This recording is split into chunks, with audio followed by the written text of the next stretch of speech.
Okay, day 41. What a rain this morning early. We knew it was supposed to rain a thunderstorm, but it came down 5 o'clock to about 8 o'clock. It poured. It poured like you can't believe. Anyway, that's why I was in the shelter. Smart move. Anyway, it's day 41. We're going to get moving. Plan is no business knob shelter is our primary goal. If I feel good, I may go a little farther, closer to Irwin, but the trail's going to be real slick and muddy, so don't know how quick progress I'll make, and that's the best I can do. All right, bring you back for all the good stuff.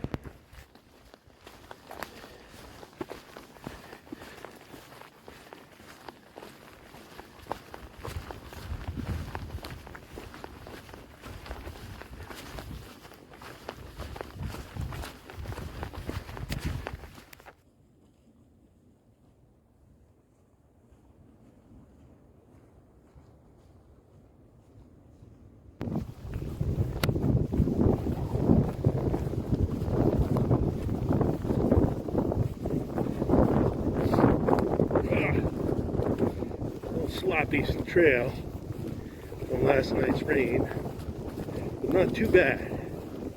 And as you can see, it's a nice sunny day.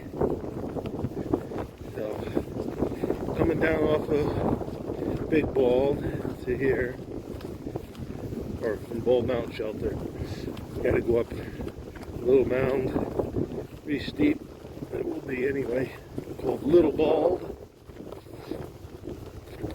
Today's trend is mostly downhill with 2 or 3 moderate bump ups. So,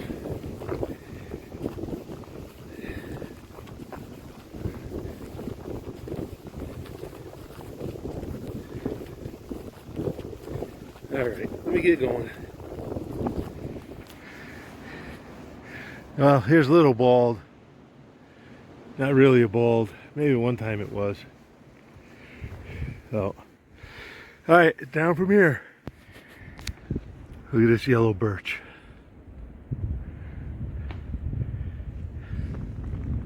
Gotta be a 5-foot trunk. Yeah, it splits, but that's a big tree. There are a few big trees here.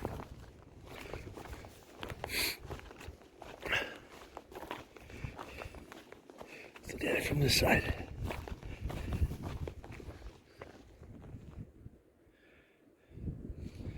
Nice. All right, heading down. Some slippery spots from the rain. So far, so good. No falls. So I think we got one more hump. Good hump. Before we're at the shelter. So, all right, enjoy. There's an old birch trunk right there.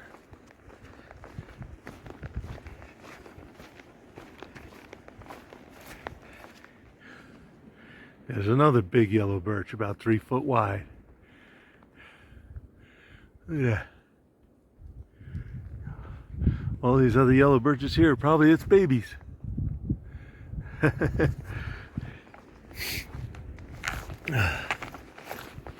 A lot of big birches on this trail here. I don't know if I mentioned a lot of forest management practices or lumbering practices. There's a couple basic kinds of way to harvest trees. One is a clear cut, where you come into an area and you literally cut everything down and take it away. Another one is a selective harvest, where you come into an area and you pick out specific trees that you want, or maybe the biggest trees, and you just cut those and take them out. Of course, it's a lot more intensive labor-wise, in that you have to be very careful not to damage the trees that are left behind with cables, skidder marks, stuff like that. And another way is called the shelter wood, or the nursery tree. I think it's called sometimes, where you go in and you harvest most of the trees and you leave behind the trees that you want to seed in for the future. So if you want a particular area to have a lot more birch or cherries, you leave behind the cherry trees and the birches so that the seeds of those trees settle into the ground, and that's what the primary new growth is of those species. So pretty interesting. And of course, once you harvest trees, you get a lot of seedlings in, and they're really dense and tightly packed. So every number of years, I guess about every 10 to 15 years, you go in and you do a thinning. Once you start thinning the trees, cutting down, sometimes they'll do it by cutting rows or whatever. Once you thin the trees, they really start to thicken up in diameter. So that's how they can encourage more wood growth. And that is my logging method summary. I don't know if I'm going to see any different flowers here. Spring beauties around, wild geraniums, see Virginia waterleaf, but not a lot of fancy flowers. But we see something really cool, we'll bring it to you. Now, which logging method you use can depend on a lot of things. One, how prone the area is to erosion, so slope maybe. You don't want to clear cut if there's going to have a major mudslide possible or something like that. It could be determined by the type of trees that are in the area. Could be what those trees are going to be used for. Pulp, which goes to making paper, or timber. So a lot of stuff goes into those decisions. And I don't know exactly how they balance the different factors, but that's what it is. Did you guys notice that sugar maple?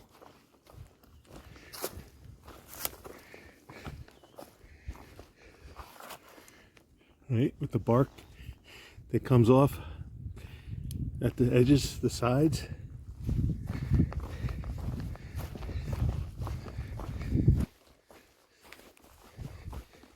Remember what kind of branching on maples? Opposite. Maples, ash, dogwood, viburnums, Caprifoliaceae, the family name, and horse chestnut. I told you the spring beauties would be coming out in a day or two, widening up. Look how wide open they are.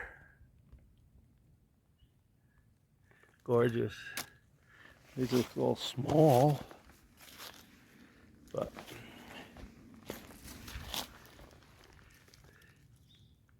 nice.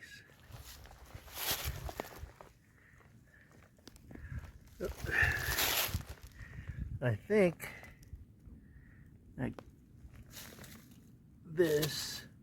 that right there is Virginia waterleaf. It gets its name from the light spots on it. Look like there's drops of water on the leaves.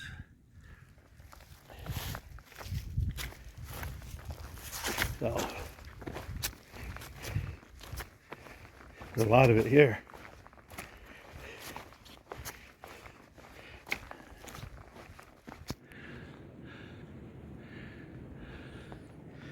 Huge rock. Okay. Doesn't even give you a good look. I should have taken one sooner, but I was climbing. I'll give you a look back from up here. It's called High Rocks.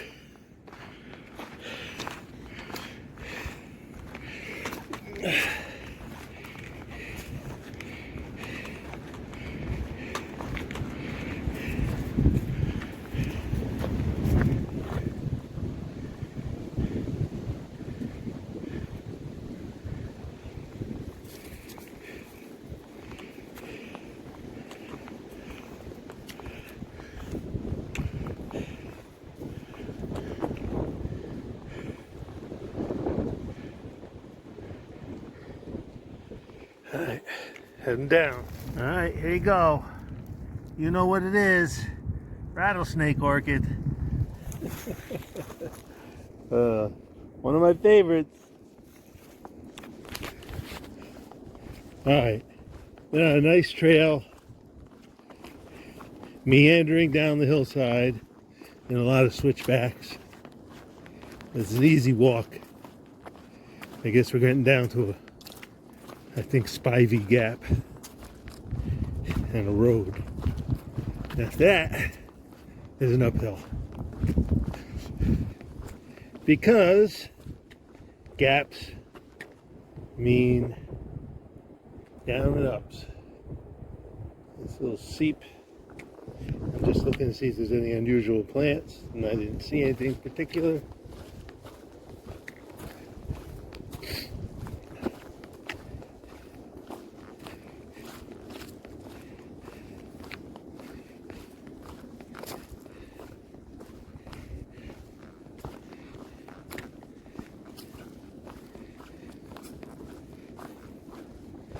A little rocky here.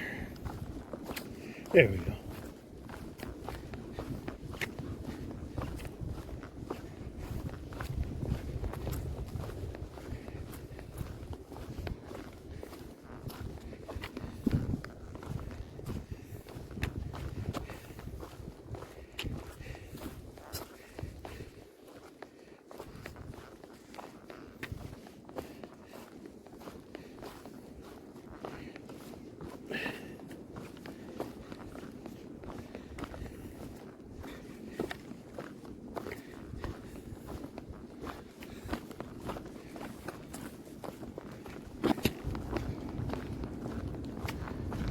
All right, let me get my poles working here in these rocks. Nice little gravel bed stream. I gotta cross. I'd like to be the guy who moved that rock there for people to use. That's a monster. All right, I'm almost at the road.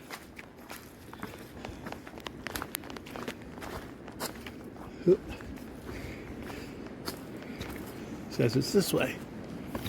Oh, that looks like the road. All right, I'll bring you back on the other side. There's a nice little stream again.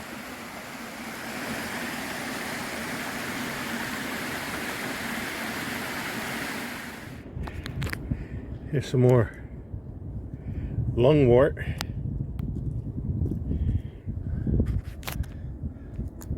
Lungwort only grows where air is pretty clean. So it's an indicator species, which means it indicates clean air. I just stopped to take off my pack and saw it.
Anybody know what these are?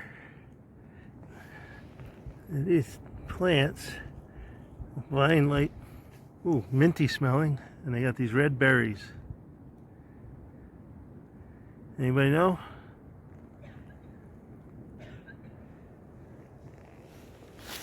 That's what the leaves look like. Alright, let me know if you know. Alright, on the descent down to the gap just before the shelter. This is the valley, we can see. You can hear the wind. Usually it's worse. I heard a tree topple over not too long ago. Look at the wind. Oh, perfect example. Remember I told you white pines usually stick out above other trees? See that? Let me zoom this up. Remember I told you white pines stick out above other trees and their branches sweep upward?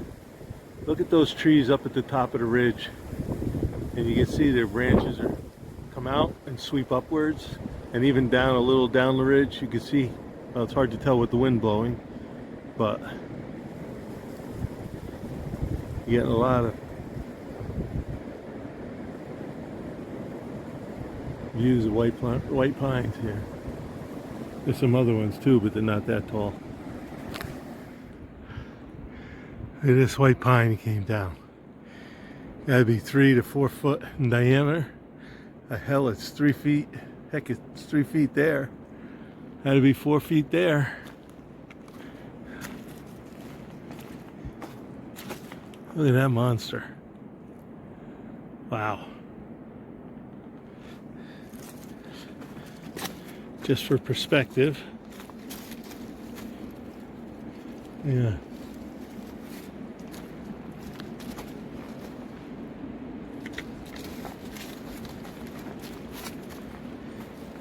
My trekking pole is set at 4 foot. So you be the judge. It's at least 3 foot in diameter up here. Probably bigger down that end. Wow. There's some nice ones. About time I got some fully open.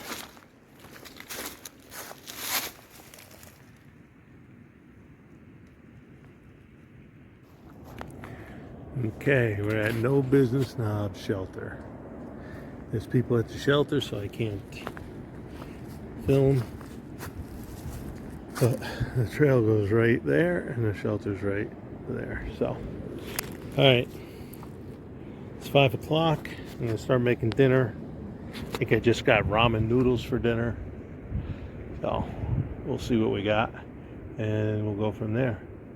There's 4 of us here right now. We're all going to stay in the shelter. Tomorrow, I'm going to try to get out early before right at sunup. Get into town early, but we'll see how that goes. All right. See you tomorrow.